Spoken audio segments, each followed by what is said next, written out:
Pernah nggak kamu mikir, gimana sih caranya sebuah produk seperti roti, minuman, atau sabun bisa diproduksi dalam jumlah besar tapi tetap konsisten kualitasnya? Ternyata perusahaan itu nggak asal bikin loh, semua itu butuh perencanaan. Nah, disinilah konsep desain proses dan kapasitas produksi diperlukan. Dua hal ini adalah fondasi dari dunia produksi dan manajemen operasional. Manajemen operasional sendiri adalah kegiatan yang bertanggung jawab untuk merencanakan, mengorganisir, mengarahkan, dan mengendalikan berbagai aktivitas operasional dalam suatu organisasi untuk mencapai tujuan operasionalnya. Dalam manajemen operasional terdapat 10 keputusan strategis yang penting untuk kelangsungan dan efisiensi operasional perusahaan, salah satunya yaitu desain proses dan kapasitas. Desain proses menentukan bagaimana produk dibuat, sedangkan kapasitas menentukan seberapa banyak produk bisa dibuat dalam waktu tertentu. Untuk pembahasan lebih lengkap, tonton sampai habis ya.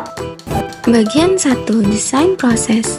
Bayangkan jika kamu punya usaha bakery kecil, setiap pagi kamu buat 30 roti, tapi setelah viral di media sosial, kamu kebanjiran pesanan. Akhirnya kamu mulai mikir, proses ini sekarang terlalu lama dan gak efisien. Lalu kamu ubah prosesnya. Kamu pakai mixer otomatis, pakai oven besar yang bisa memanggang sekaligus 50 roti, dan beli mesin kemas otomatis. Inilah yang disebut desain proses, cara menyusun langkah-langkah kerja supaya lebih cepat, efisien, dan minim kesalahan. Desain proses adalah perencanaan sistem produksi dari awal sampai akhir. Tujuannya adalah menghasilkan produk dengan kualitas tinggi, biaya rendah, dan waktu yang efisien. Bentuk desain proses tergantung jenis produk dan skala usaha. Yang pertama, proses proyek. Untuk produk unit besar dan hanya satu kali dibuat, seperti pembangunan gedung, pembuatan kapal, atau desain interior khusus. Yang kedua, proses batch.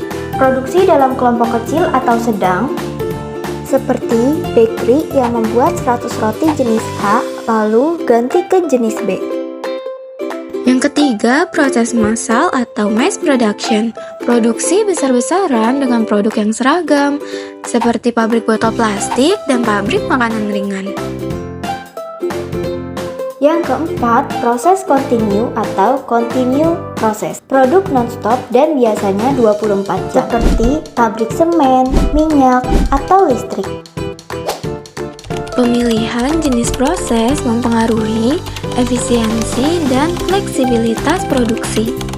Perusahaan harus memilih proses yang sesuai dengan kebutuhan pasar dan kemampuan produksi mereka. Bagian 2, kapasitas. Sekarang kamu udah punya sistem baru, tapi muncul pertanyaan baru. Apakah alat dan timku mampu produksi sebanyak itu? Nah, itulah yang kita sebut dengan kapasitas produksi, yaitu jumlah maksimum output yang bisa dihasilkan dalam kondisi tertentu. Ada 3 jenis kapasitas. Yang pertama, kapasitas desain. Kemampuan maksimal perusahaan dalam menghasilkan produk secara teori. Misalnya, mesin mampu memproduksi 1000 roti per hari. Yang kedua, kapasitas efektif. Hasil produksi setelah dikurangi hal-hal wajar seperti istirahat dan maintenance. Misalnya, hasil produksi menurun menjadi 850 roti per hari. Yang ketiga, kapasitas aktual. Jumlah nyata yang berhasil diproduksi. Misalnya, karena listrik padam, maka hanya 750 roti yang selesai dibuat pada hari itu. Penting untuk mengukur kapasitas supaya kita tahu kapan harus menambah sumber daya atau memperbaiki proses. Kita akan mengambil contoh perusahaan minuman seperti Aqua atau Le Mineral. Perusahaan tersebut sudah punya sistem desain proses yang otomatis seperti air diambil dari sumber, dimasukkan ke filter, disterilkan, dikemas dengan mesin otomatis, dan siap dikirim ke distributor. Perusahaan bisa produksi 1 juta botol per hari. Ini disebut dengan kapasitas desain. Tapi karena ada perawatan mesin dan downtime, hasil produksi hanya bisa sampai 850 botol per hari. Ini yang disebut dengan kapasitas efektif. Lalu, kalau hari itu ada masalah teknis, akhirnya perusahaan hanya bisa kirim 800 botol per hari, disebut kapasitas aktual. Dari sini, perusahaan bisa merencanakan berapa banyak bahan baku yang dibutuhkan dan berapa banyak tenaga kerja yang harus disiapkan. Jadi, bisa kita simpulkan bahwa desain proses membantu kita bekerja lebih cerdas, bukan lebih keras. Sedangkan kapasitas menentukan batas kemampuan produksi kita. Dan kombinasi dari keduanya adalah kunci untuk bisnis yang siap tumbuh dan bersaing. Mau bisnis kecil atau besar, semuanya butuh pengelolaan proses yang rapi. Desain proses dan kapasitas bukan cuma teori di kelas, tapi nyata dipakai di dunia kerja dan dunia usaha. Semoga video ini bermanfaat ya. Sampai jumpa di video selanjutnya.